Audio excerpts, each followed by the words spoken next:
জানাবো metal presence কৃষি সংবাদ সুজলা সুফলা।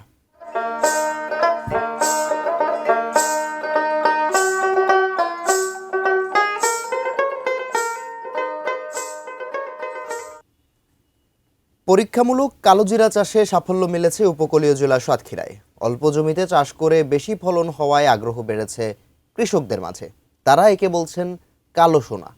সাতক্ষীরা থেকে এম জিল্লুর রহমানের পাঠানো তথ্য ছবি নিয়ে ডেস্ক রিপোর্ট। বেলে দোআঁশ, আধা-লোনা ও লোনা মাটি নির্ভর জেলা সাতক্ষীরা। এই মাটিতে প্রায় সব ধরনের ফসল ফলে, তবে অল্প জমিতে বেশি লাভের নতুন ফসল বাড়ি কালোজিরা এক। এই ঔষধি গুণসম্পন্ন কালোজিরার জাত উদ্ভাবনের পর নতুন স্বপ্ন দেখছেন সাতক্ষীরার চাষিরা।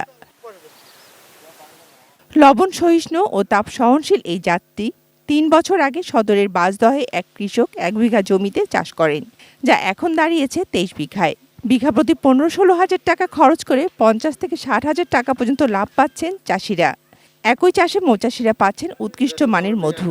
প্রতি বিঘায় খরচ হয়েছে আমার ১২ থেকে ১৫ হাজার টাকা। ৩৫ থেকে ৪০ হাজার টাকা প্রতি বিঘায় আমি বিক্রি করতে পারবো। সরিষা ছাড়া কালোজিরায় ১৫ হাজার টাকা বেশি পাইছি ১০ কাঠা ভর্তি। কালোজিরা অন্যান্য ফসলের চেয়ে ২ গুণ ৩ গুণও লাভবান হয় এবং সারও কম লাগে, পানিও সেচও একবার মাত্র ২বার সেচ লাগে। কালোজিরা ফুলের মধু, বিশেষ করে এটা অনেক রোগের নিরাময়।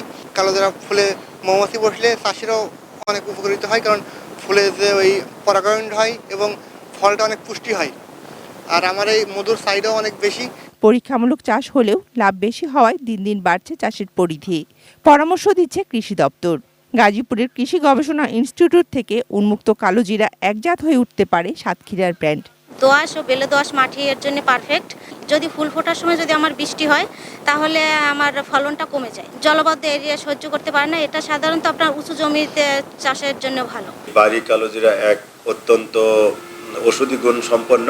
যদি সঠিক যত্ন নিয়ে এই বাড়ি কালোজিরা এক চাষ করা হয় তাহলে কৃষকরা অত্যন্ত লাভবান হবে। Shakila Aziz, desk report, ATN news.